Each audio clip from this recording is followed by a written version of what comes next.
आणि खास करून मराठी माणसासाठी मुंबई खूप महत्त्वाची आहे. निवडणुका येतात, निवडणुका जातात, पण जे काही लोकांचं स्वप्न आहे मुंबई महाराष्ट्रापासून वेगळी करायची, तशा प्रकारची आखणी करूनच त्यांचं सगळं प्लॅनिंग सुरू झालेलं आहे. आणि म्हणून बाकी सगळ्या गोष्टी क्षुल्लक आहेत, त्या सगळ्या गोष्टी बाजूला ठेवून आज मुंबई आपल्या हातात राहिली पाहिजे. मुंबई आपल्यापासून वेगळी करण्याचे त्यांचे स्वप्न आहेत, ते स्वप्न उद्ध्वस्त करायचं आहे. आणि मुंबई मराठी माणसाची आहे, महाराष्ट्राची आहे, ती आपली राहिली पाहिजे. आणि म्हणून साहेब नेहमी बोलतात की भांडणापेक्षा आणि वादापेक्षा आपल्यासाठी आज ही निवडणूक फार महत्त्वाची आहे. आणि म्हणून आपण ही निवडणूक अत्यंत जोमात जोशात आपल्याला लढवायची आहे आणि कुठल्याही परिस्थितीमध्ये मुंबई आपल्या हातात राखायची आहे.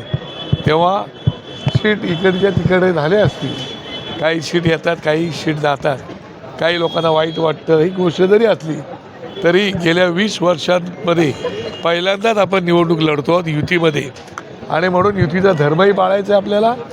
आणि त्या ठिकाणी असणारी प्रत्येक जागा ही मुंबईसाठी अत्यंत महत्त्वाची आहे, महाराष्ट्रासाठी महत्त्वाची आहे आणि मराठी माणसांसाठी महत्त्वाची आहे. आणि म्हणून ही निवडणूक आपल्या अस्तित्वाची आहे, रात्र वैऱ्याची आहे. मुंबई मराठी माणसांसाठी या निवडणुकीमध्ये सगळं बाजूला ठेवून झोकून जाऊन काम करून मुंबई आपल्याला वाचवायची आहे, अशा प्रकारचा संदेश सन्माननीय राज ठाकरे साहेबांनी आमच्या सगळ्या कार्यकर्त्यांना दिलेला आहे. आणि मला वाटतं कार्यकर्ते पूर्णपणे चार्ज घेऊन आता आपल्या मतदारसंघात ज्या ज्या ठिकाणी शिवसेनेच्या सीट्स आहेत त्या ठिकाणी आपल्या लोकांनी जाऊन त्यांच्यात फॉर्म भरताना सहभागी व्हायचं आहे.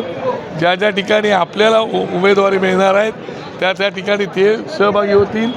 सोबत आपल्या NCP सुद्धा आहे, त्या NCPच्या ठिकाणीसुद्धा काही सीट त्यांच्या आपल्यासोबत आहेत, त्यांच्यासोबतसुद्धा आपल्याला जाऊन उमेदवारीचा अर्ज भरताना सहभागी व्हायचे आहेत. आणि प्रचारामध्ये सुद्धा आपल्याला पूर्णपणे सहभागी होऊन आपापल्या वॉर्डमध्ये काम करायचं आहे.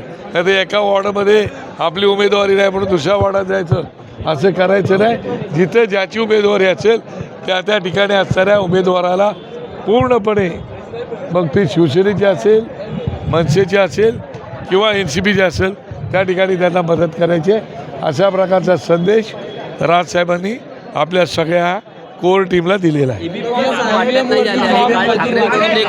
वाटण्यात आले, इतर पक्षांनी देखील एबी फॉर्म वाटण्यात आले, मात्र अद्याप मनसेकडून एकही उमेदवाराला एबी फॉर्म वाटत नाही. आज एबी फॉर्म दिले जातील.